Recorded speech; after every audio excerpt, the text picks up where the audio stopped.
नमस्कार दोस्तों, स्वागत है आप सबका नॉलेज के इलाके में।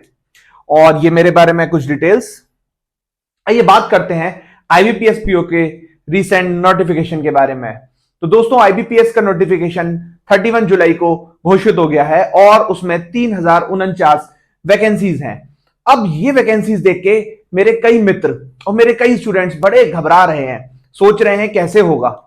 घबराने वाली बात भी है क्योंकि पिछले कुछ साल का ट्रेंड देखें तो पिछले 3 साल से या 4 साल से ये सबसे कम वैकेंसीज हैं। पर दोस्तों, एक बहुत बड़ी खुशखबरी है आप लोगों के लिए। अभी सिर्फ 5 बैंक्स ने अपनी वैकेंसी दी हैं और अभी 6 बैंक्स को वैकेंसी देना बाकी है। तो आप मान लीजिए कुछ नहीं तो मोटा मोटा ये वैकेंसीज कुल मिला के 5000 तक तो पहुंचेंगी। और अगर किसी बड़ी बैंक ने ज्यादा वैकेंसीज भी दे दी तो हो सकता है ये वैकेंसी 6000 तक भी पहुंच जाए। आइए बात करते हैं पिछले कुछ साल के ट्रेंड पे, कैसे कैसे कितनी वैकेंसीज पे कितनी कट ऑफ गई है। तो आप देख सकते हैं जैसे कि पिछले साल सबसे ज्यादा वैकेंसीज थी और कट ऑफ 49.75 गई है। उससे पहले भी कट ऑफ 50 के अराउंड गई थी। 2020 में कट ऑफ 58 तक गई थी।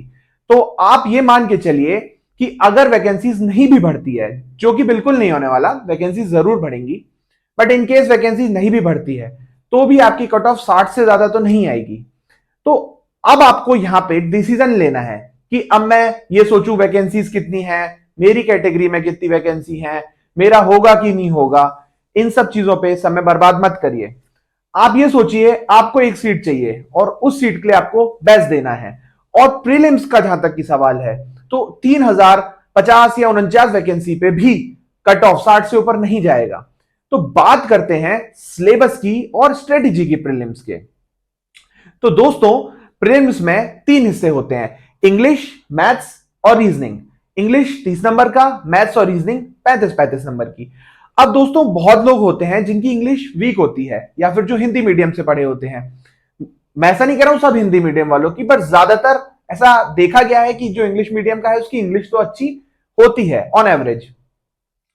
तो दोस्तों, हर किसी की अपनी एक स्ट्रेटेजी है। अब जब मैं एग्जाम्स देता था, मैं आपको बताता हूं, मैं अपने जॉब्स के साथ प्रिपरेशन करता था। मैं अपने 5 साल से जॉब भी कर रहा हूं, साथ में प्रिपरेशन भी करता हूं।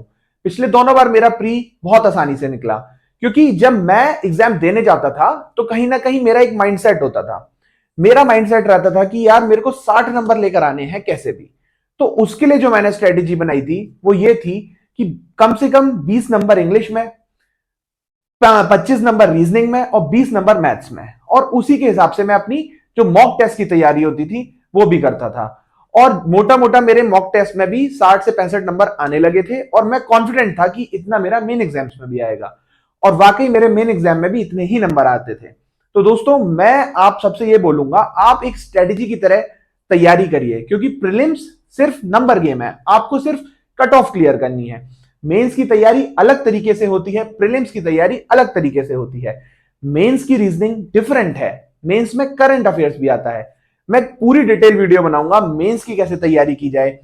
और प्रीलिम्स में, रीजनिंग में मैं कौन सी ट्रिक्स यूज करता था, इंग्लिश में मेरे नंबर हमेशा 20 से ऊपर कैसे रहते थे, इन सब के लिए भी मैं एक वीडियो बनाऊंगा। बाकी आपको एग्जाम की डिटेल से लेके कोई भी प्रश्न हो तो जरूर कमेंट सेक्शन में पूछिए।